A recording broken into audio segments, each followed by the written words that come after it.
Hello everyone. तो आज के इस वीडियो में हम लोग बात करने वाले हैं barriers to effective communication. Communication से रिलेटेड मैंने एक वीडियो ऑलरेडी बना रखा है, तो अगर आप लोगों ने वो वीडियो नहीं देखा है तो जा करके वो वीडियो ज़रूर देख लीजिएगा।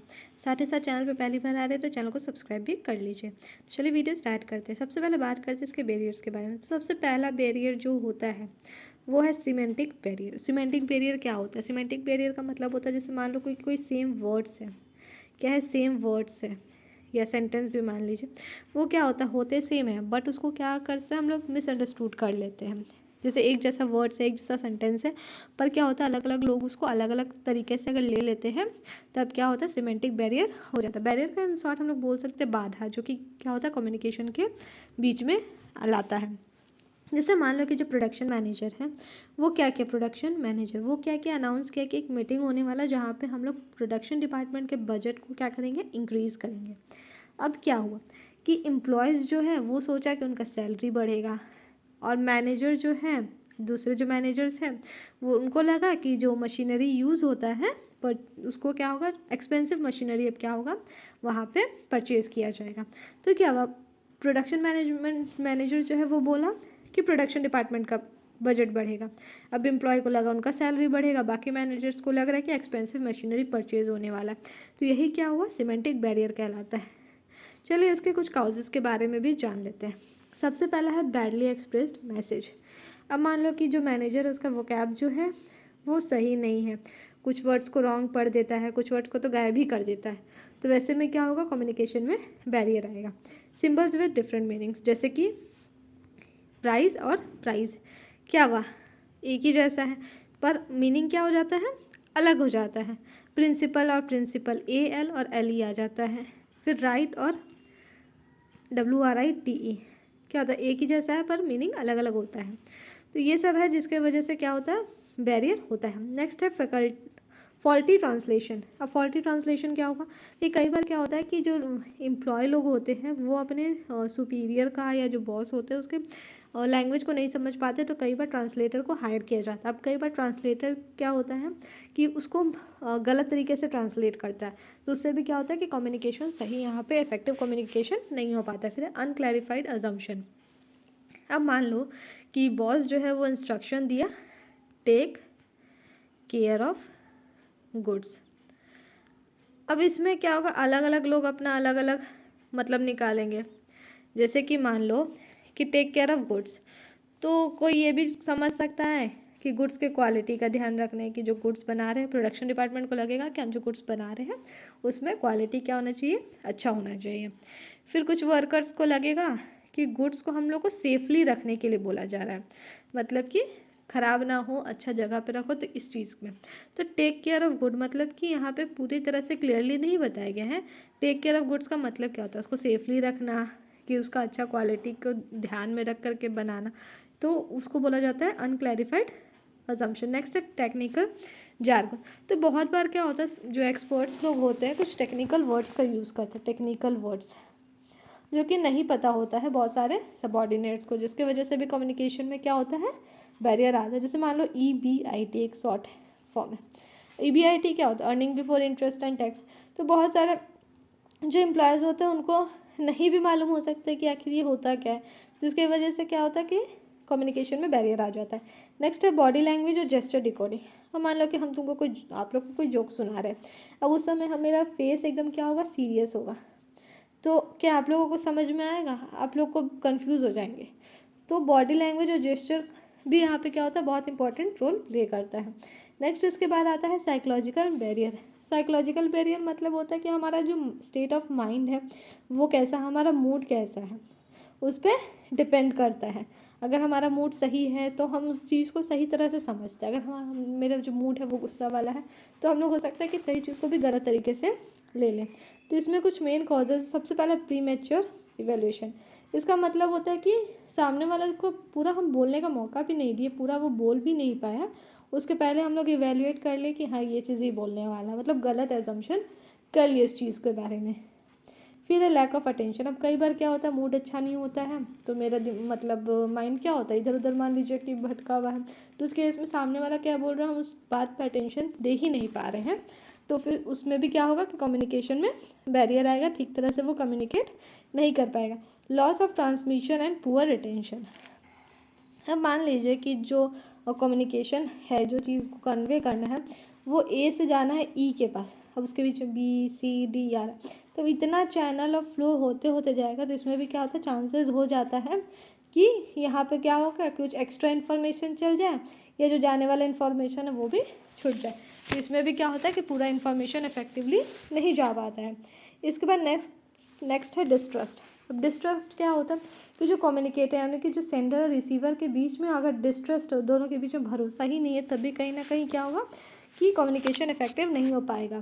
क्योंकि क्या होगा, वो दूसरी जो ओरिजिनली वो सेंडर कम्युनिकेट करना चाह रहा है रिसीवर को, वो हमेशा क्या करेगा, उसको गलत वे में ही लेगा, क्योंकि दोनों के बीच में क्या है, ट्रस्ट नहीं है। क्लियर है। नेक्स्ट है इसके बाद ऑर्गेनाइजेशनल बैरियर।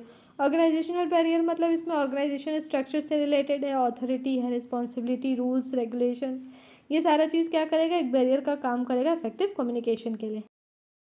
तो इसका कुछ मेन कॉज है। सबसे पहला ऑर्गेनाइजेशनल पॉलिसी, मतलब कि जो ऑर्गेनाइजेशन का पॉलिसी है, अगर वो फ्री फ्लो ऑफ इंफॉर्मेशन नहीं सपोर्ट करता है, तो उस केस में क्या होगा, बैरियर की तरह काम करेगा। जैसे सेंट्रलाइज्ड ऑर्गेनाइजेशन में क्या होता है, सिर्फ टॉप लेवल के पास ही सारा अथॉरिटी होता है, तो उसमें क्या होगा कि सारे लेवल को जो मैनेजर्स है, सारे लेवल के जो एम्प्लॉयज़ है, उसको डिसीजन लेने का हक नहीं होता है। तो उस केस में भी क्या होता है, कहीं ना कहीं वो बैरियर की तरह काम करता है।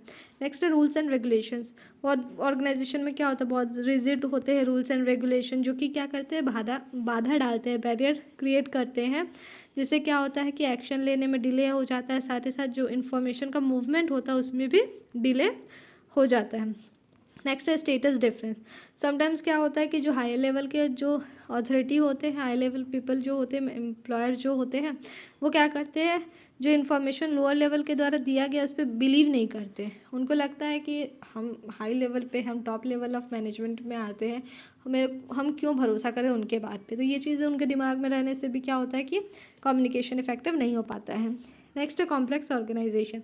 तो क्या होता है कि जब बहुत सारे लोगों के बीच से इन्फॉर्मेशन क्या होता है, गैदर होता है, या फिर इन्फॉर्मेशन को कन्वे करने में बीच में कुछ अगर लोग आ जाते हैं, तो क्या होता है, वो इन्फॉर्मेशन को फिल्टर करते हैं, अपने अकॉर्डिंग क्या करते हैं, उसको कन्वे करते हैं, तो जिससे भी इफेक्टिव कम्युनिकेशन नहीं हो पाता। लास्ट है ऑर्गेनाइजेशनल फैसिलिटीज़। बहुत सारे ऑर्गेनाइजेशन क्या करते हैं, सोशल गेट टुगेदर नहीं कर रखते हैं, कंप्लेंट बॉक्स नहीं रखते हैं, टास्क फोर्स नहीं रखते, तो ये सारी चीज़ें नहीं होती, जिसके थ्रू क्या होता है, इफेक्टिव कम्युनिकेशन पॉसिबल नहीं हो पाता। क्योंकि अगर सोशल गेट टुगेदर है, हम सारे एम्प्लॉयज़, सारे वर्कर्स के साथ पर्सनली कम्युनिकेट करेंगे, सोशली कनेक्शन बनेगा हम लोग का उन लोगों के साथ, तो उसके इसमें क्या होगा कि हम लोग इफेक्टिवली क्या कर सकते हैं, एक दूसरे के साथ कम्युनिकेट कर सकते हैं।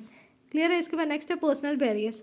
तो पर्सनल बैरियर्स क्या होता है कि कभी कभी क्या होता है, जो पर्सनल फैक्टर्स होते हैं सेंडर और रिसीवर के बीच में, वो भी क्या करते हैं कि फ्री फ्लो ऑफ इंफॉर्मेशन में को इन्फ्लुएंस करते हैं। वो कैसे करते हैं, तो सबसे पहला lack of confidence of superior in his subordinate. कई बार क्या होता है कि सुपीरियर को अपने सबॉर्डिनेट पे क्या होता है, भरोसा नहीं होता है, तो इसलिए वो क्या करते हैं, उनका जो सबॉर्डिनेट का जो भी आइडिया होता है या एडवाइस होता है, ओपिनियन होता है, उस चीज़ों पर ध्यान नहीं देते हैं। Lack of incentives. बहुत बार क्या होता है, सुपीरियर सबॉर्डिनेट को इंसेंटिव्स नहीं देते उसके अच्छे आइडियाज़ के लिए। मान लो कि कोई सबॉर्डिनेट अपने सुपीरियर को कुछ अच्छा सजेशन दिया, उसका सजेशन से कंपनी को, ऑर्गेनाइजेशन को क्या फ़ायदा हुआ, तो उस केस में क्या होता है, उसको इंसेंटिव्स मिलना चाहिए। पर यदि उसको इस केस में इंसेंटिव्स नहीं मिल रहा है, तो नेक्स्ट टाइम से वो क्या एफर्ट डालेगा, अपना गुड सजेशन देगा, बिल्कुल भी नहीं देगा। नेक्स्ट है फियर ऑफ ऑथोरिटी। अब कई बार क्या है, सुपीरियर को ऐसा लगता है कि अगर हम अपना इन्फॉर्मेशन उसके साथ शेयर करेंगे या फिर उसका बात मान करके काम करेंगे, तो क्या होगा कि मेरे पास जो अथॉरिटी है, मेरे पास जो पावर है, वो कहीं ना कहीं क्या होगा, चला जाएगा और वो उस सबॉर्डिनेट को मिल जाएगा। तो इस डर से भी क्या होता है कि कम्युनिकेशन अच्छी तरह से नहीं हो पाता। Next unwillingness to communicate. इसका मतलब होता है कि एम्प्लॉयज़ जो होते हैं कभी कभार कम्युनिकेट नहीं करना चाहते अपने सुपीरियर से, क्योंकि उनको कहीं ना कहीं ये डर होता है कि अगर हम ये चीज़ अपने सुपीरियर के साथ कन्वे करते हैं, तो कहीं ना कहीं ये मेरे लिए ही क्या होगा, नुकसानदायक साबित होगा। क्लियर है। अब नेक्स्ट इसके बाद है इम्प्रूविंग कम्युनिकेशन इफेक्टिवनेस। तो जो कम्युनिकेशन में बाधा है, तो उसको कैसे हम लोग क्लियर कर सकते हैं। तो सबसे पहले हम लोग को क्या करना है कि क्लैरिफाई करना है उस आइडिया को कम्युनिकेट करने से पहले, मतलब कि हम क्या चीज़ को कम्युनिकेट करने वाले, किस चीज़ को कम्युनिकेट करने वाले हैं, उसके बारे में हमको क्लियरली क्या होता है अपने माइंड में सोचना पड़ेगा। उसके बाद ही हम उस चीज़ को बोलें और सिंपल लैंग्वेज में बोलें, ताकि सामने वाला को क्या है समझने में किसी भी तरह का कोई दिक्कत ना आए। जिस लैंग्वेज में सामने वाला को समझ में आ रहा है हमको उसी लैंग्वेज में बात करना है, लेकिन उससे पहले हमको खुद क्लियर होना चाहिए कि हमको किस मैटर पर बात करना है। ठीक है, तो सबसे मोस्ट इम्पॉर्टेंट होता है क्लैरिटी होना। इसके बाद ये होता है कि कम्युनिकेशन जो होता है वो रिसीवर के नीड के अकॉर्डिंग होना चाहिए। जब भी हम लोग कम्युनिकेट करें तो हमको ये ध्यान में रखना ज़रूरी होता है कि रिसीवर का नीड क्या है उस मैसेज के थ्रू। मतलब कि हम लोगों को इस चीज़ को ध्यान में रखना है कि जो भी मैसेज या इन्फॉर्मेशन हम लोग दे रहे हैं वो रिसीवर के लिए वैल्यूएबल है कि नहीं है।